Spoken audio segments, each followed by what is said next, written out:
Hey guys, comic verse के एक और एपिसोड में आप सभी का स्वागत है। तो Daredevil, Punisher, Jessica Jones, Iron Fist, Luke Cage और इन सबको कंबाइन करके बना हुआ डिफेंडर्स नेटफ्लिक्स पे आने वाले मार्वल के जितने भी टीवी शोज थे उनको देखने में मजा तो बहुत आता था, लेकिन जब ये पता चला कि अचानक ही रातों रात इनको कैंसिल कर दिया गया है तो दिल टूट सा गया। पर स्पाइडरमैन नो वे होम में जब हमारे वकील साहब ने अपनी एंट्री मारी तो थिएटर में बजने वाली सीटियों को सुन के ही समझ में आ गया था कि अब कितने मजे आने वाले हैं। तो कॉमिक वर्स से मैं हूं मोहित और आज हम लोग बात करने वाले हैं डेयरडेविल के सीजन 4 के बारे में कि क्या हो सकता है, क्या होने वाला है और क्या हो रहा है। तो बिना अपनी आंखें फोड़वा के गुंडों को पीटे, चलिए शुरू करते हैं।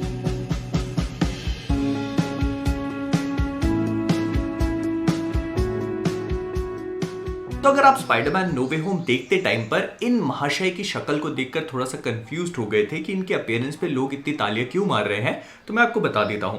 ये एक्चुअली में नेटफ्लिक्स पे आने वाले डेयरडेविल शो का डेयरडेविल है, मतलब ये भी एक सुपर हीरो है। और नेटफ्लिक्स पर इसके टोटल 3 सीजन आ चुके थे, लेकिन डिज्नी वाले क्योंकि अपने कैरेक्टर्स को अपने प्लेटफॉर्म मतलब डिज्नी प्लस पे वापस लाना चाह रहे थे और इनको एमसीयू में इंटीग्रेट करना चाह रहे थे, तो इसीलिए उन्होंने नेटफ्लिक्स से इसको कैंसिल करवाया और अब 16 मार्च को ये डिज्नी प्लस पे आने वाले हैं। यूएस में तो पक्का हो चुका है, इंडिया में डिज्नी प्लस हॉटस्टार पे आएंगे या नहीं इसकी अभी तक कोई भी कंफर्मेशन नहीं है। अगर 16 मार्च को आ जाते हैं तो देख के एंजॉय कर लेना, मजे ही मजे आ जाएंगे। लेकिन जिन लोगों ने इसके 3 सीजन देख लिए हैं उनके लिए ये पूरी की पूरी जर्नी बहुत ही ज्यादा एपिक थी और सीजन 3 के बाद इसके कैंसिलेशन पे जो दिल में दर्द हुआ था ना वो एकदम रियल है। लेकिन चिंता मत करो, मेरे पास आपके लिए एक बहुत ही अच्छी खबर है कि मार्वल वाले प्रोबेबली इसके सीजन 4 पे काम कर रहे हैं। तो अब इन सब चीजों को आगे बढ़ाने से पहले हम एक एक करके स्टेप वाइज हर एक चीज को देख लेते हैं जो डेयरडेविल के सीजन 4 से कनेक्टेड है या फिर हो सकती है। तो सबसे पहले मैं बात करना चाहता हूं इसके एक्चुअल सीजन 4 के प्लान्स को लेकर। जब नेटफ्लिक्स पर ये शो कैंसिल नहीं हुआ था तो इसके क्रिएटर ड्रू गॉडार्ड ने इसका सीजन 4 और 5 भी प्लान कर लिया था। इसमें ये लोग मैथ्यू मर्डॉक की कहानी पे एक थोड़ा सा डिफरेंट टेक लेते, मतलब विल्सन फिस्क और बुलसाई की कहानी जो सीजन 3 के एंड में टीज करी गई थी कि सीजन 4 में भी हमें वही देखने को मिलेगा, सीजन 4 में एक्चुअली कुछ और ही होता। ये शो सीजन 4 में एक टाइम जंप लेता 6 से 8 महीने की और इसमें हमें बुलसाई या विल्सन फिस्क नहीं बल्कि नए विलन्स देखने को मिलते, जिसमें से सबसे पहला होता द आउल। अब अगर आपको नहीं पता तो मैं आपके ऊपर बरसाएगा कॉमिक बुक्स का ज्ञान। तो आपको इस शो में लेलन ऑल्सली नाम का वो बंदा तो ध्यान हो गई ना, जिसको हमारे विल्सन फिस्क भैया एलिवेटर से नीचे फेंक कर उसके काम डाल देते हैं।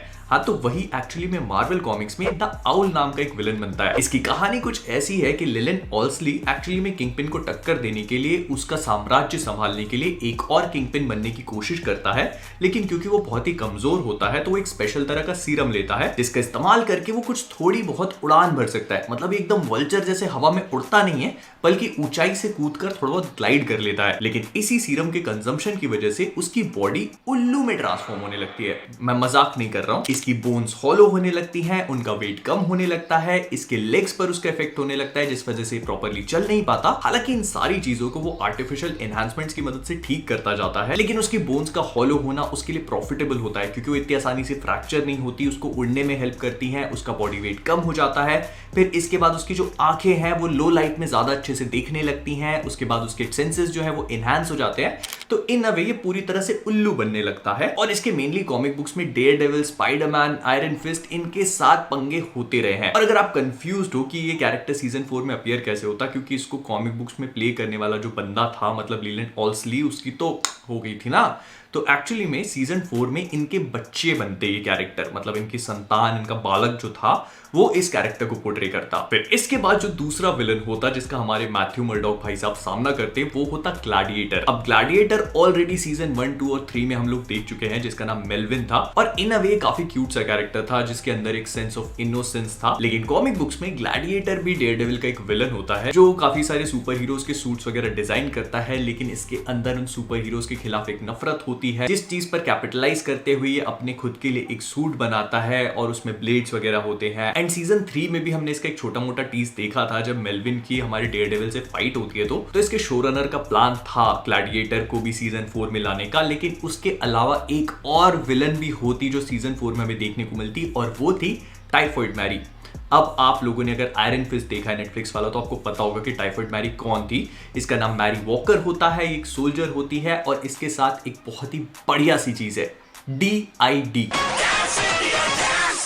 Dissociative identity disorder. जिसने भी डांस इंडिया डांस बोला उसको मेरी तरफ से एक ग्रैंड सैल्यूट। अपने जोक से एक बार फिर से गंदे होने शुरू हो गए। उस्ताद तुम जो ऐसे बोल रहे हो, एक बात तो बताओ, तुम्हारे चुटकुले अच्छे कब हुए? अच्छा बताता हूँ। तो आयरन फिस्ट में हमने टाइफॉइड मैरी को ऑलरेडी देख तो लिया, लेकिन मैं आपको ये भी बता देता हूँ कि कॉमिक बुक्स में इसका डेयरडेविल के साथ भी काफी बढ़िया सा कनेक्शन होता है। तो प्रोबेबली हम सीजन 4 में इसी चीज को और एक्सप्लोर होता हुआ देखते हैं कि डेयरडेविल को एक नया लव इंटरेस्ट मिलता मैरी के फॉर्म में, और फिर वहां से चीजें अलग तरीके से प्रोग्रेस करती। और जो लोग इस चीज को लेकर डिसअपॉइंटेड है ना कि हमको विल्सन फिस्क और बुलसाई की जो कहानी जो हमें एंड में टीज करी गई थी सीजन 3 के, वो देखने को नहीं मिलती, तो चिंता मत करो। इस वाली स्टोरी को ये लोग सीजन 5 के लिए बचा रहे थे ताकि हम सभी को सीजन 4 में एक थोड़ा सा डिफरेंट और फ्रेश टेक देखने को मिलता, और 5 में कहानी फिर से बुलसाई के ऊपर आती जो इतने टाइम में अपना ट्रांसफॉर्मेशन पूरी तरह से कंप्लीट कर लेता, और पूरी सर्जरी वर्जरी के बाद। और इसके बाद हम लोग बात करते हैं कि कैसे ये लोग नेटफ्लिक्स की कहानी और नेटफ्लिक्स के कैरेक्टर्स को उठा करके एमसीयू में इनकॉर्पोरेट कर सकते हैं। तो इस चीज को लेकर हमारे चार्ली कॉक्स जो डेयरडेविल का रोल प्ले करते हैं वो काफी ज्यादा वोकल है, और उन्होंने कुछ ही दिन पहले ये बात बताई कि अगर इन्हें डेयरडेविल को एमसीयू में इनकॉर्पोरेट करना है तो उसको एज इट इज नहीं किया जा सकता, उसे एक सॉफ्ट रिबूट देना ही पड़ेगा। और उसका सबसे बड़ा रीजन है PG-13 रेटिंग। नेटफ्लिक्स पे जो डेयरडेविल और जितने भी शोज थे वो क्लियरली रेटेड R थे, और डिज्नी का प्रोटोकॉल है कि वो R रेटेड शोज बना नहीं सकते, स्पेशली डेयरडेविल जो उनकी इतनी ज्यादा पॉपुलर आईपी है उसको वो किसी भी हालत में रेटेड R नहीं बनाएंगे। तो अगर इस चीज को सॉफ्ट रिबूट देके एमसीयू में लाना है तो उसका बहुत ही आसान तरीका है पेंगू का चुटकी बजाना। तो मैंने कैसे बजा ली, एक बार बजती नहीं है मेरे से। ये लोग ये चीज बहुत ही आराम से बता सकते हैं कि उस चुटकी में या तो डेयरडेविल या फिर किंगपिन स्नैप हो गए थे, और इसी वजह से उनकी लाइफ के 5 साल उनके हाथों से निकल चुके हैं। अगर डेयरडेविल को गायब कर दिया जाता है 5 सालों के लिए, तो फिर ऐसे में बहुत सारी चीजों को एक्सप्लेन करना काफी आसान हो जाता है। आप ये बता सकते हो कि इतने टाइम में किंगपिन ने अपना एम्पायर ग्रो कर लिया, फॉगी और केरेन दोनों अपनी लाइफ में मूव ऑन कर चुके हैं, एंड जब मैथ्यू वापस आया है 5 सालों के बाद तो उसको अपनी लाइफ में एडजस्ट करने में काफी डिफिकल्टी हो रही है, और इसीलिए अब वो अपनी नई लाइफ बना रहा है, नए कैरेक्टर्स इंट्रोड्यूस हो रहे हैं और नई कहानी आगे बढ़ रही है। ऐसा करके आप आउल वाली और ग्लैडिएटर वाली कहानी तो बहुत ही आराम से दिखा सकते हो, लेकिन इसके साथ ही साथ क्योंकि मैट मर्डॉक अब बहुत सारी चीजों पे मिस आउट कर चुका है, उसके दोस्त अपनी लाइफ में मूव ऑन कर चुके हैं, तो उसकी लाइफ में एक नया लव इंटरेस्ट इंट्रोड्यूस करवाना भी काफी आसान होगा टाइफॉइड मैरी के फॉर्म में। और जो आउल की पावर सेट है ये सुनकर तो आपको समझ में आ ही गया होगा कि इसको नेटफ्लिक्स के शो में पोर्ट्रे करना काफी मुश्किल हो जाता, लेकिन क्योंकि डिज्नी और मार्वल का यूनिवर्स थोड़ा सा अलग तरीके से ऑपरेट करता है,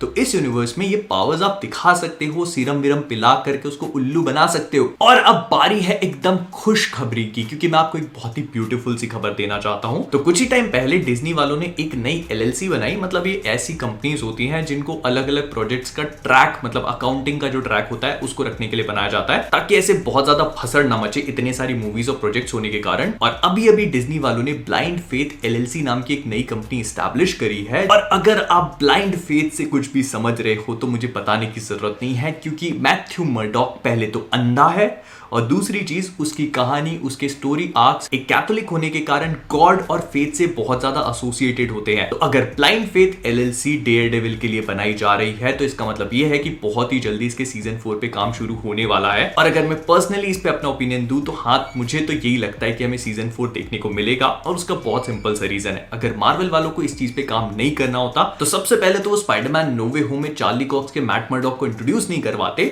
और जितने भी नेटफ्लिक्स के शोज हैं उनको डिज्नी प्लस पे नहीं लेके आते। लेकिन हाँ, इसके साथ साथ मैं ये भी बोलूंगा कि अगर डेयरडेविल का सीजन 4 आता है तो इसको क्रिएट इसके पुराने शोरनर ड्रू गॉडार्ड ने ही करना चाहिए, तभी उसका मजा आएगा, क्योंकि उसकी फील थोड़ी बहुत सिमिलर होनी जरूरी है। तो विद दैट बीइंग सेड हम लोग इस वीडियो को यहीं पे रैप अप करेंगे। अगर आपको वीडियो पसंद आया हो तो प्लीज इसको लाइक और शेयर करना मत भूलिएगा। फिर इसके बाद अगर आप सभी लोग कॉमिक वर्स पे नए हैं तो वो नीचे वाला सब्सक्राइब बटन आपको लाल रंग का दिख रहा होगा, उसे टच करो, ग्रे बना दो। मैं बोलता छोड़ दो यार, बोलना ही मत। फिर इसके बाद मुझे कमेंट्स में ये चीज बताना मत भूलना कि आपको क्या लगता है कि डेयरडेविल का सीजन 4 कब आ सकता है, आ भी सकता है या नहीं आ सकता, और अगर आएगा तो इसमें कौन सी स्टोरी लाइन फॉलो होनी चाहिए। फिर इसके बाद अगर मेरी टी शर्ट अच्छी लग रही है तो thecomicverse.com पे जाके शॉप भी कर सकते हो, लिंक डिस्क्रिप्शन में है। फेसबुक, इंस्टाग्राम, ट्विटर, डिस्कॉर्ड की भी है, जाके वहां भी फॉलो कर लेना। तो जाने से पहले कॉमिक वर्स से मैं हूं मोहित, और आप सभी लोग एज ऑलवेज कीपिंग ऑसम।